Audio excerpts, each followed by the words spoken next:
You are listening to a Clarkesworld Magazine podcast. I'm your host and narrator, Kate Baker.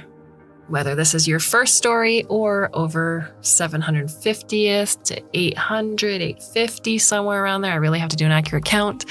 I want to thank you for showing up, listening, and for your support. If you'd like to financially contribute to the magazine, we're going to need you more than ever. Please go to patreon.com/Clarkesworld. Our story is titled The Librarian and the Robot. It is by Shi Heiyao, translated by Andy Dudak. Shi Heiyao is a science fiction author and winner of the first prize in the fantasy category of the 5th Duban Writing Contest, the first prize of the 6th Master of Future Award, and the silver award of the 10th Xingyun Award of Chinese Science Fiction for Best New Writer. He has published Farewell, My Beloved Star, which is a short story collection, Amazing in Other Lands, which is a series of YASF adventure novels, and The Wandering Earth, Departure to the Dungeon, which is a picture book adaptation. Our translator, Andy Dudak, is a writer and translator of science fiction. His original stories have appeared in Analog Apex, Clarkesworld Daily Science Fiction, Interzone, the Magazine of Fantasy and Science Fiction, Rich Horton's Year's Best, and elsewhere. He's translated many stories for Clarkesworld and a novel by Liu Cixin, among other things. In his spare time, he likes to binge-watch peak television and eat Kui Muslim-style cold sesame noodles. So, my dear listener, I hope you can sit back, relax, and let me tell you a story. 1. One day, the curator salvaged a robot. It was a Model ST-19, a military machine designed for search and destroy missions. The curator found it outside in a knee-deep snowdrift. The robot's ship had crashed into a hill 2 kilometers away, the explosion cutting the summit right off. The curator dragged rope from the bed of her old electric pickup. She secured it around the robot's middle, suspended it from a tree. She cleared space in the truck bed, lowered the war machine onto a pile of books, and hauled it back to her library. The curator was not an engineer. She knew nothing of robots or how they worked. In the science and technology section, searching the electronics shelves, she found some material on fundamental theory. In the tools section, she found an operation guide for an early model in the ST series. After more than a dozen nights of hard study, she understood why the machine was dormant.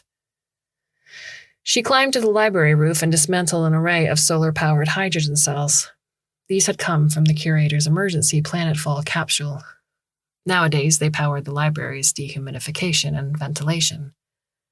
She set about converting the robot. She removed its core unit, bypassed damaged memory units, emptied redundant and disordered stacks, reset the general learning system, and launched a cold restart. There was a series of ominous squeaks and clicks. The robot, restored to factory settings, awakened, its cam word focusing in bewilderment, finding the curator. Characters appeared on its exterior display screen. What is my mission?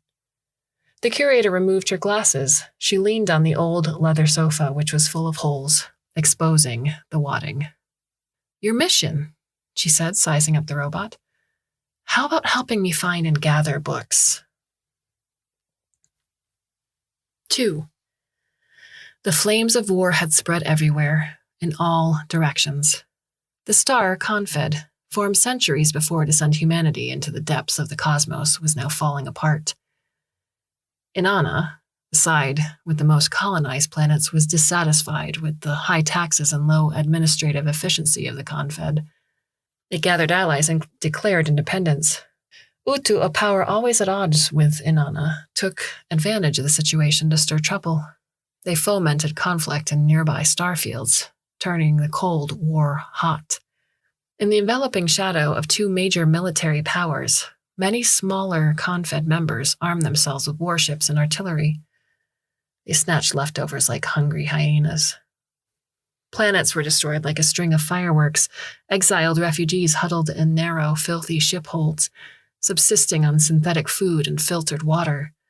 Their ships were attached to a neutral faction Starbridge station, connected by crude docking tunnels like mutated coronaviruses. The curator hailed from one of many such space stations. Before that, she had lived on a small colony planet called Nantes. As a member of the Cultural Preservation Corps, she followed troops into battle, roaming world after world, seeking to rescue precious relics, and sometimes even desperate refugees from oblivion. Although Nantes had long declared neutrality, Inanna and Utu coveted its strategic position. Trumped-up charges emerged. Nantes was smuggling anti-humanitarian weapons, fabricating intel, plundering cultural assets. Nantes denied it all, inviting disaster. On the day her homeland was destroyed, the curator was there, bearing witness. Those lucky enough to escape formed a government in exile. They planned an appeal to the Confed court, but this didn't interest the curator. She stole onto a spaceship, opened the Starbridge's station application channel, and punched in ancient coordinates. She came to Earth. Humans had been gone from their origin world for a long time. A slight change in the ecliptic plane had brought on a new ice age. Forests and grasslands were buried in snow. The chirps, hoots, and shrieks of living things had vanished without a trace. The curator landed in what had been the greatest city on the planet. She stepped into its glacially bulldozed wreckage, eventually stopping in front of the central library. As she'd hoped, the main structure of the complex had withstood the baptism of time. It was almost completely intact. The same was true of countless books inside. They were waiting for her. They had to be protected. 3. The curator had done a lot of work by the time the robot came down in its ship. She'd cleared debris and rubble from the roof of the main building. She'd demolished half-collapsed conference room walls and filled gaps where feasible. She'd salvaged viable equipment from her emergency planetfall capsule, adjusted circuit modes, and devised a way to make the old ventilation system work. She'd inspected every bookshelf and book-packed vault. She'd listed damaged titles and authors and ensured the intact books were safe. Her goal was simple: rebuild the library to its former glory, but it wasn't going to be easy. She had to restore the building's outward appearance and function. She had to find replacements for damaged volumes and figure out how to fill unused bookshelves. According to the records, there had been half a century between the library's last acquisition and humanity's evacuation of Earth. 50 years not reflected in her stock.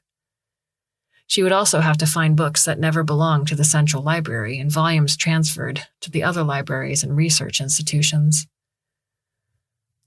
On the bright side, she had a whole city to forage through. She'd found a salvageable e-pickup in a stacker garage. She'd replaced the battery and hit the road. Each day she would prepare meals, then head for bookstores, distribution warehouses, even the homes of individual collectors. She would title hunt and return home before sunset. She would organize the day's harvest and store the books by the number.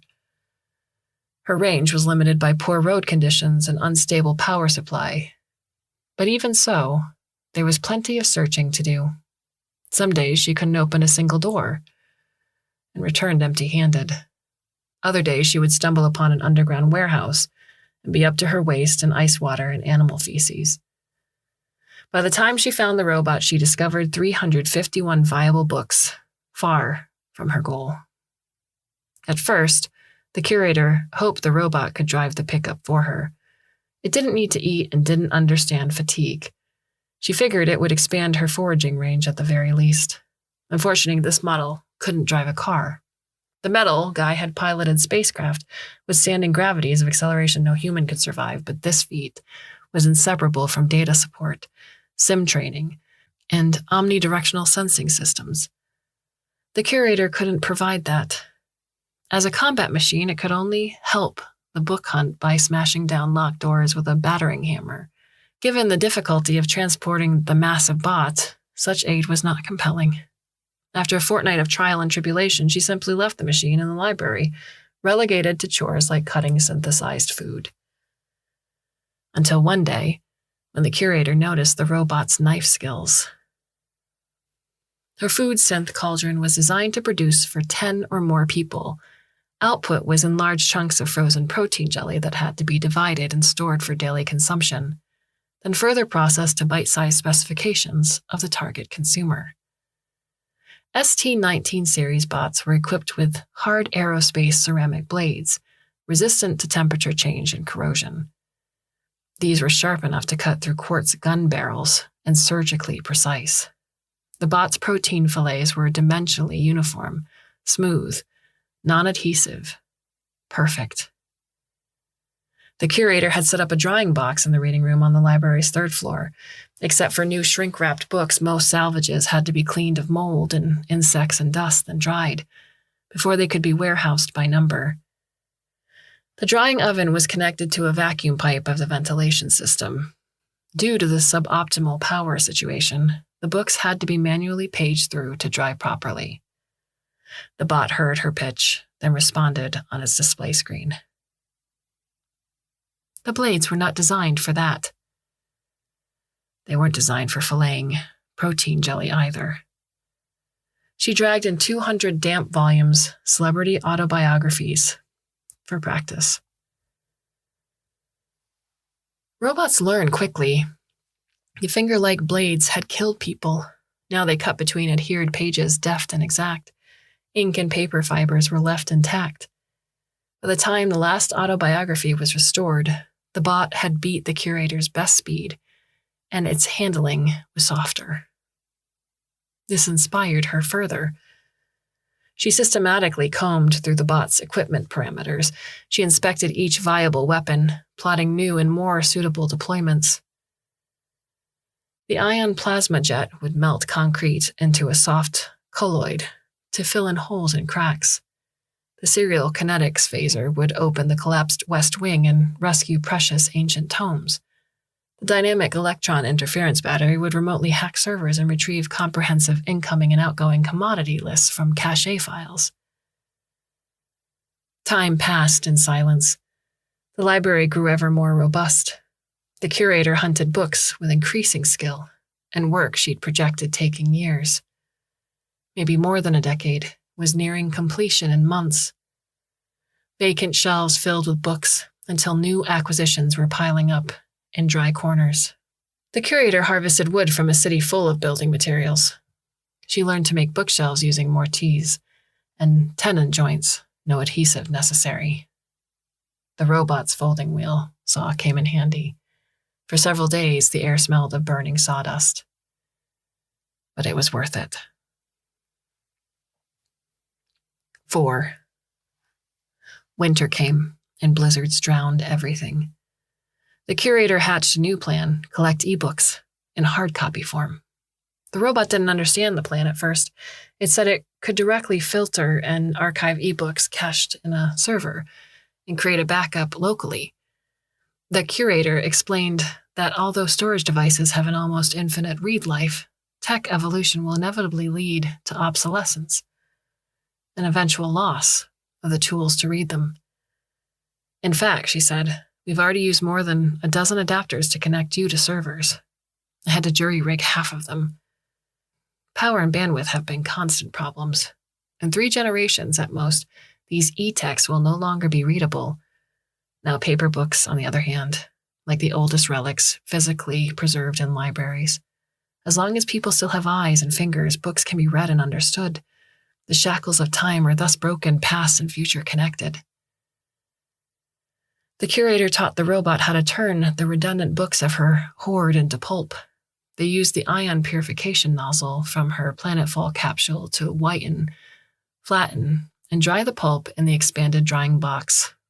They salvaged a few dozen laser printers and 2 commercial presses from the library printing department. They replaced toner cartridges with superconducting rotors, then revised the target formula of the food synth cauldron, ordering edible ink powders. Printing proceeded apace. The curator no longer went out, not only because the temperature had plunged dangerously low, but because there was nothing worth finding out there. She sealed off her library. Her world narrowed to a pocket of heat near the waste incinerator in the printing room. She finally took the time to conduct a full inspection of the robot. She was surprised to find a complete vocalization system. The ST-19s weren't known for their eloquence, but each version had its own merits. This one system also had voice interaction, but the signal conversion unit had been damaged, probably when its ship crashed. She salvaged analogous components, 3 times bigger than the bots, from the library broadcasting center, made them fit in a 20-centimeter square box, and replaced the faulty part. After a static hiss, the box glowed red, indicating readiness. A moment passed. The robot was silent. The curator double-checked the wiring, making sure she hadn't plugged in the wrong interface. "Could you say something?" "I don't know what to say." The bot's eye-cam word, focusing. The curator chuckled. "I'll teach you." She made her first selection, The Tale of Reynard the Fox, a 1980 edition. It took the War Machine about 3 minutes to read it. "Well," the curator said, "what did you think?" The robot closed the book. "What is a hymn?" Her answer was patterns in comparative religion and the theological origins of modernity. After finishing the latter, the bot didn't have much to say but expressed interest in the Book of Songs, which the author had mentioned. The curator continued lending. Along with the Bible, she recommended the Ramayana and Shakespeare's sonnets. Naturally, the robot's interest drifted from poetry to plays and novels. The machine grew curious about human life. The curator found photo collections documenting the past.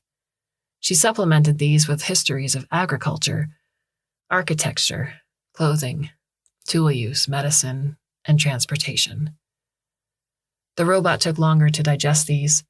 When it put down the last volume of Vivian Mayer's photography, the curator was asleep in her recliner. The robot didn't bother her. It stood quietly in the corner, the incinerator lit its expressionless face. If anyone had been watching, it might have seemed deep in thought. When the curator woke the next day, the robot bowed in the standard and respectful way.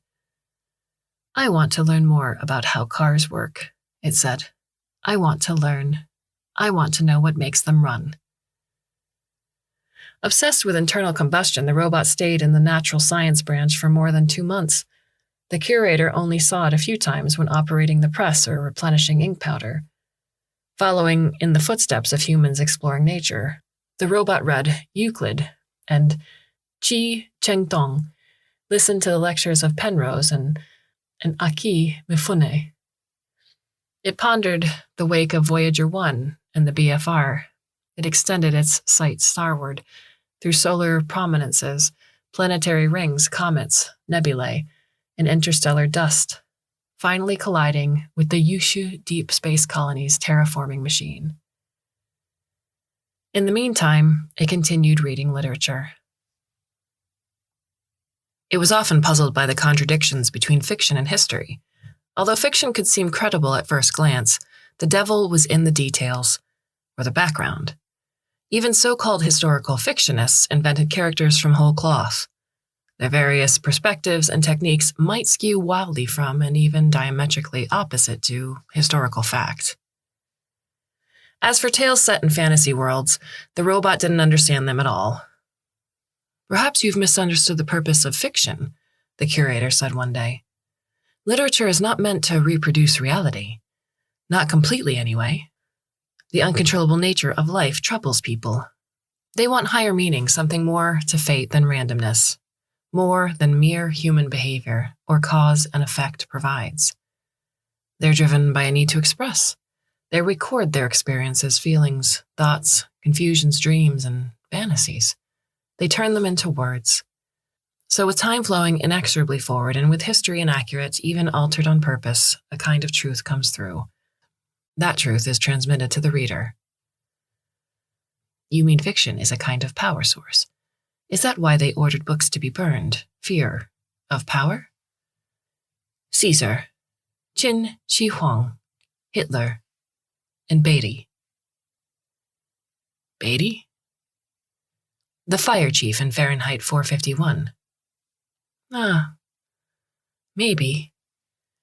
The curator looked up at the glass dome of the atrium. The robot didn't know what exactly had caught her attention. Maybe an insignificant mote of dust, maybe a snowflake that had melted under high pressure and was refreezing. Maybe nothing at all. She finally returned to Earth and said, "There's a quote. One of my favorite writers of the pre-space era wrote it. Civilization is not determined by number of warships, but by the words we write." She believed that the vast starry sky would stimulate the infinite spirit of exploration. She thought that when the day came, humans would lay down their weapons, recast their swords into plows, and make their guns blossom with roses. "I am also a weapon," said the robot. "Yes, and now you live among books. They're your daily companions." "But not other people, other robots. If humans left in search of peace originally, does it mean they gain nothing?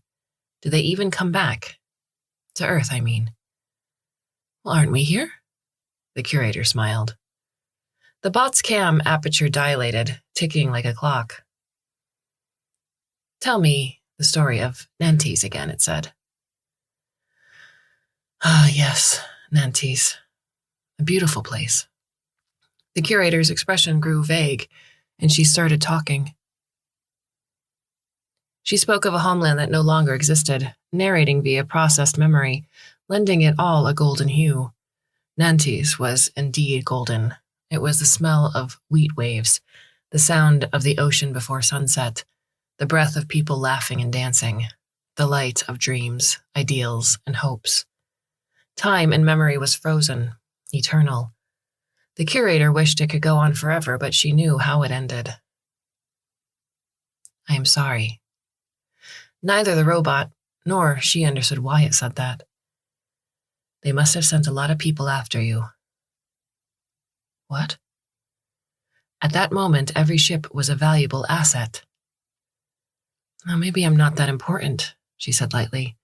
"Maybe they did send someone after me, who knows?" "Why did you come to Earth? The cosmos is vast. There are many worlds to choose from." "I couldn't protect my home world, but here, at least I can protect something.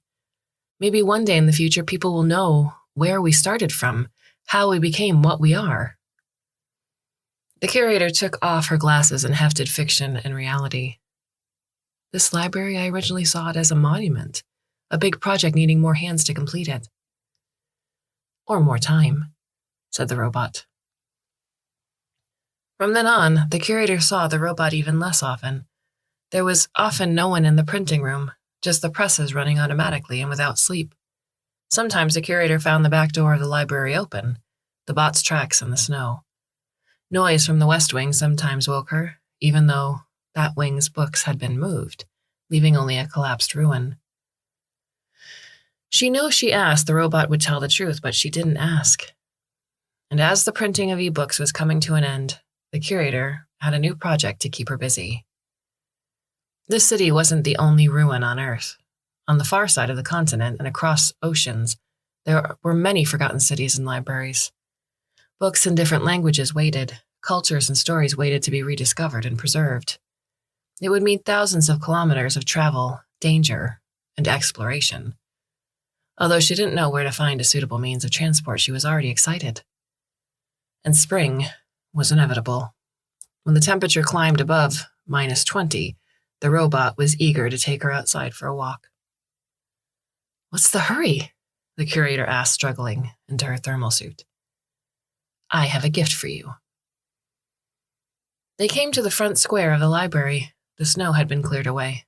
The restored West Wing library shone brightly in sunlight, an ice crystal reflection. The building looked more magnificent than before the Ice Age.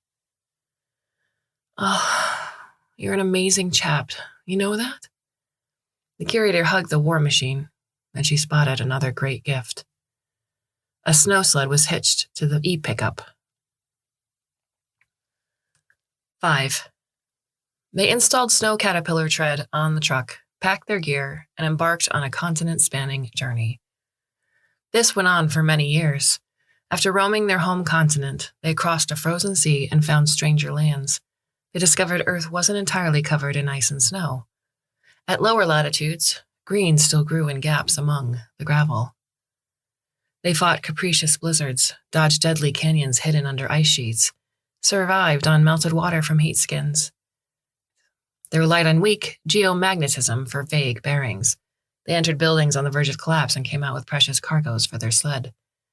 They returned home unloaded in catalog books and built more wings to house them. And they'd set off again. Along the way, they had many adventures. Through every hazard, the robot was at the curator's side. The curator's eyesight began to deteriorate gradually at first. The first brief spell of blindness came when she was driving across the Pacific.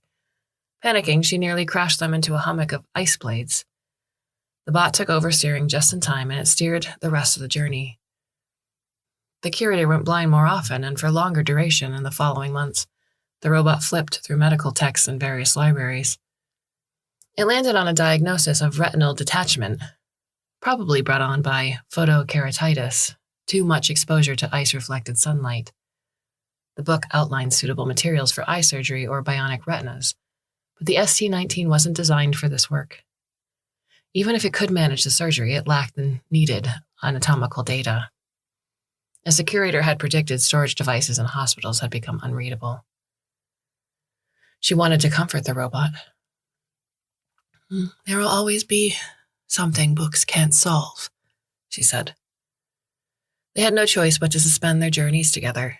The curator settled in a comfy room of the library and never went out again. And the robot began learning to read aloud. That meant mastering the cadence, rhyme, and emotion of a text.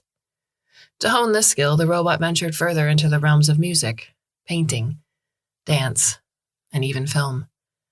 It knew there was a children's screening room in the east wing of the library. It salvaged a projector from a distribution warehouse, reinstalled sound and screen, and found tens of thousands of digitally restored films from the research center. It would perch on the best seat in the house all night, watching how humans talked and quarreled and loved hundreds of years ago. It screened Yasujiro Ozu's An Autumn Afternoon for the curator. It whispered in her ear throughout, describing every visual detail. Afterward, she told the robot she'd never been happier. She'd never been in the screening room before. It hadn't occurred to her. She was blind, but she'd seen a film. Later that night, the robot closed the screening room and never went in it again. 6. The curator passed away in late autumn. The robot was at her bedside. It was with her when she passed, and she went peacefully. 7. Honoring her wishes, the robot took her body to a small garden by the back door of the library. Strangely enough, this was its first time setting foot in the little plot. The curator had said her planetfall capsule landed here, along with her ship. The robot didn't find the ship. Next to the capsule was only a chunk of the ship's engine, riddled with projectile holes. There were no warhead fragments to analyze, but the robot could divine which weapon that had done the damage, the kinetics gun on its own ship. It was a Model ST-19. It was designed to search and destroy. The robot stood silently before the curator's tomb. No one knew what it was thinking. As days and nights passed, snow accumulated on the robot's body. It melted and refroze, forming a thick shell. Finally, the robot chose to take action. It bowed to the curator's body, glanced at the ship engine fragment, turned, and left. After all, it still had books to find.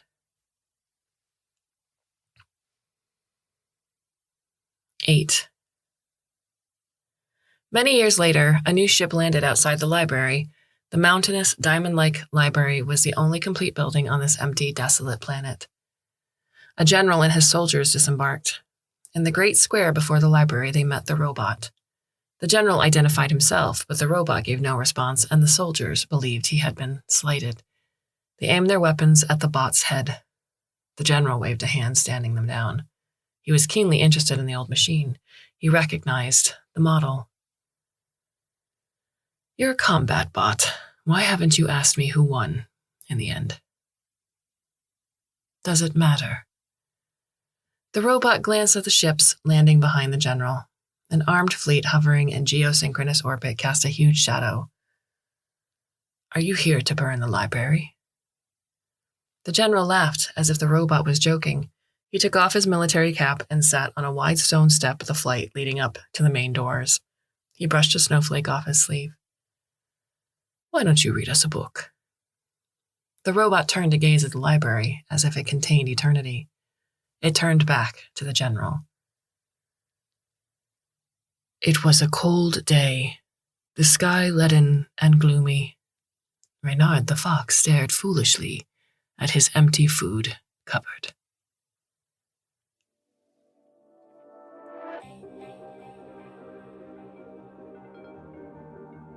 This story was originally published in Chinese in Offline Reboot, August 2022.